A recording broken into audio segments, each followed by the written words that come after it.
Hey, church, welcome to our Wednesday evening Bible study. Going to be spending just a few minutes in Revelation chapters 15 and 16. But before we do that, one quick announcement.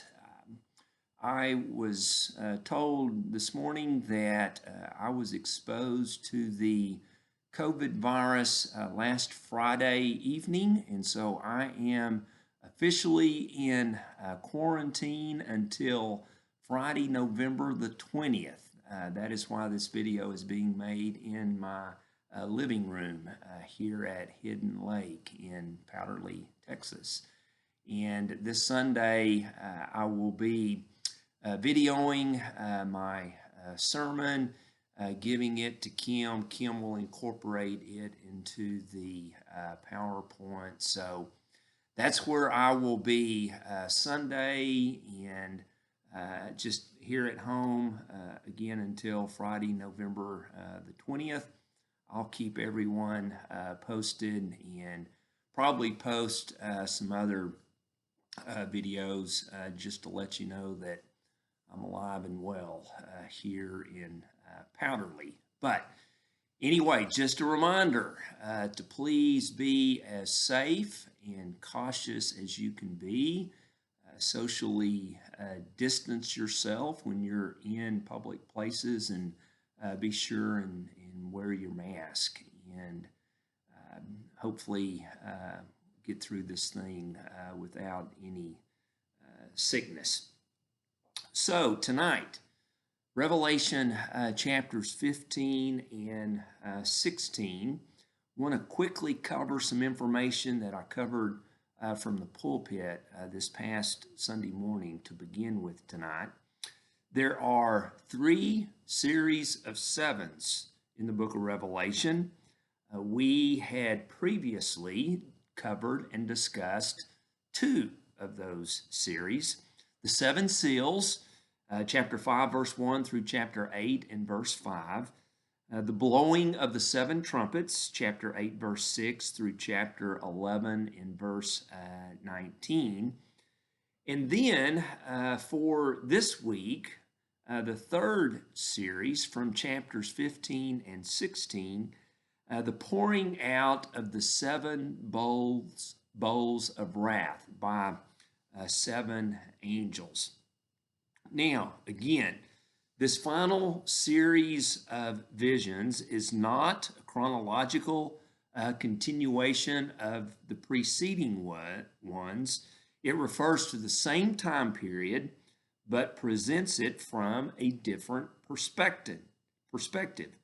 They are visions, once again, of cosmic catastrophe in which the previous visions, that being, again, the 7 seals and the 7 trumpets, are paralleled and retold, but intensified. Or to use the word that New Testament scholars often use, this is simply a retelling or a recapitulation of what John has written down and shared with us previously. This is illustrated by the fact that in chapter 6 and verse 8, we read where only 1/4 of the earth is affected. In chapter 8 and verse 7, in the blowing of the trumpets, 1/3. And if you remember your fractions from your math classes, 1/3 is greater than 1/4.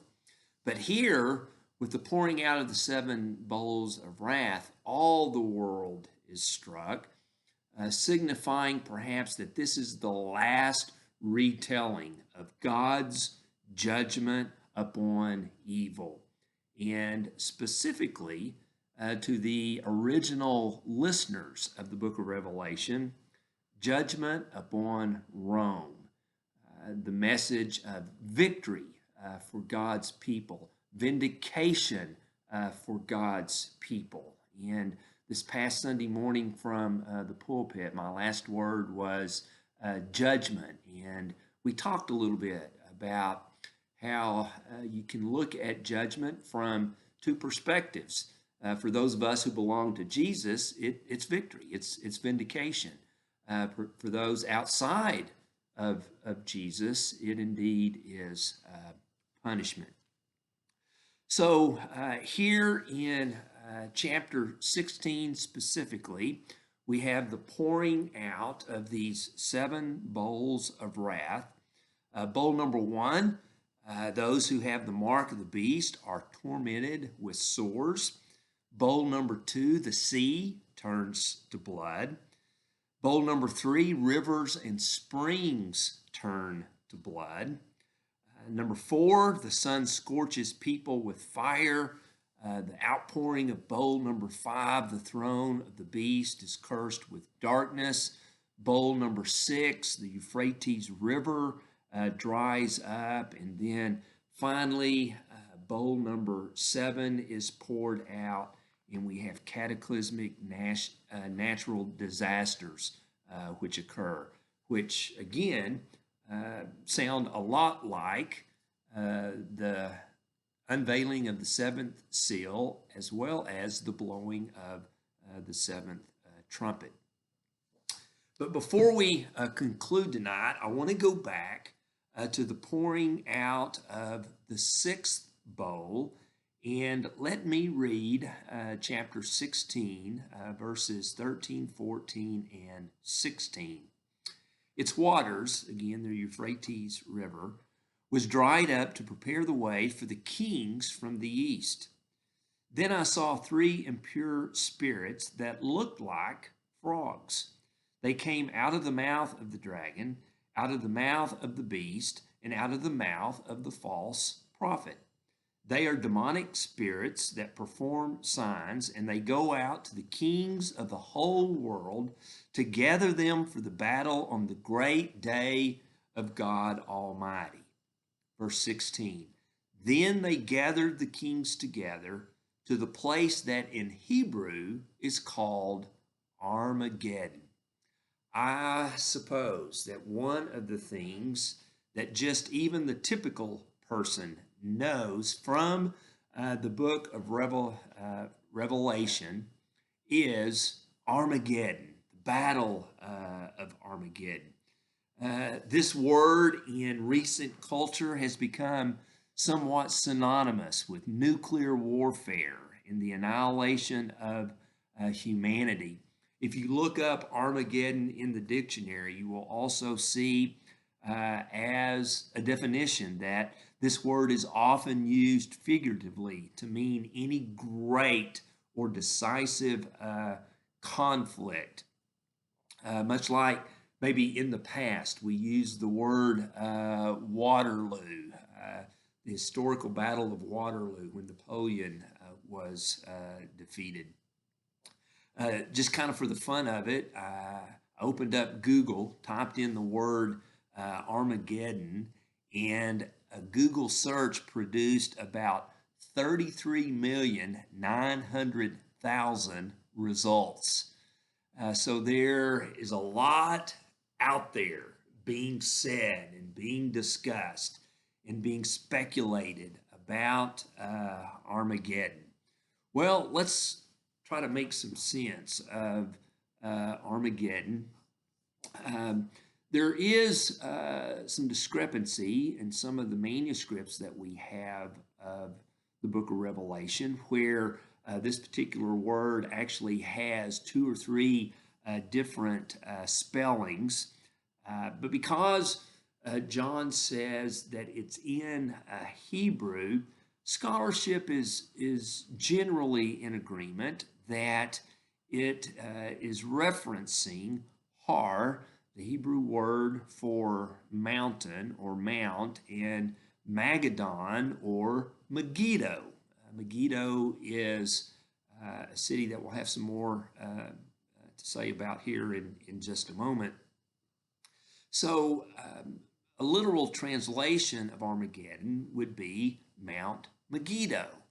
Now, there's a problem with that because there is no Mount Megiddo in Israel, which should give us a clue that John is using this in some kind of figurative or symbolic way. So let's discuss this a little further. Even though there's no Mount Megiddo in Israel, there was a village or a small community, a little city, town, if you will, in North Israel that went by the name of Megiddo. It literally means a place of crowds. And it was located on a strategic part of the plain in the valley of Jezreel. Now, let me share some of the history of Megiddo. In 3000 BC, it was a strongly fortified city. It was conquered by Egypt in 1468 BC. King Solomon, added public buildings in 950 BC. It was destroyed by Shishak in 925 BC, was later, about 75 years later, was rebuilt by Ahab. It fell to the Assyrians in 733 BC. Of course, ultimately in 722 BC, the entire northern kingdom of Israel fell to the Assyrians. It loses all its historical importance by 700 BC, and by 400 BC, it is uninhabited and never resettled. And yet, despite this, it is a remarkable archaeological site today. Lori and I had the opportunity to visit Megiddo in February of 2017 when we made our trip to Israel as a part of my Doctor of Ministry program. And later this evening, at the conclusion of this video, I will post some pictures of that particular trip. You'll see a picture of a stone altar that dates to 2500 BC. You'll see some pictures of a grain silo and some stables that date to 850 BC. And maybe the most amazing thing about Megiddo was its water system. And you are actually able to go down the 98 feet shaft and walk along the tunnel, which is about 230 feet long, and you come out below the city that distance, and you'll see some pictures of that as well. So Megiddo, again, was near the valley of Jezreel, which was the site of a number of important battles in the Old Testament. Joshua 12, Joshua 17, Judges 1, Judges 5 are just a few of the places where Megiddo and the valley of Jezreel are mentioned. And it becomes familiar language to symbolize the final great conflict between God and evil. We see this in Ezekiel 38 and 39. And so here, again, with the pouring out of the sixth bowl of wrath and the drying up of the Euphrates River and the appearance of these demonic spirits which gather, verse 16 tells us, kings of the earth here at Armageddon, but no battle takes place. It appears to take place when we get over to chapter 19, verses 11 through 21. But we're still a week or so away from that discussion.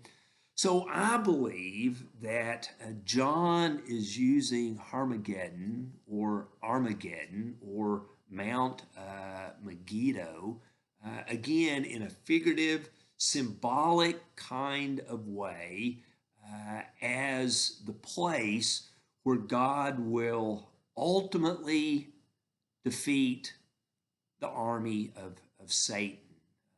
It's symbolic of the great spiritual battle in which Satan will finally and ultimately be defeated. And again, we'll see more about that when we get to chapters 19 and 20.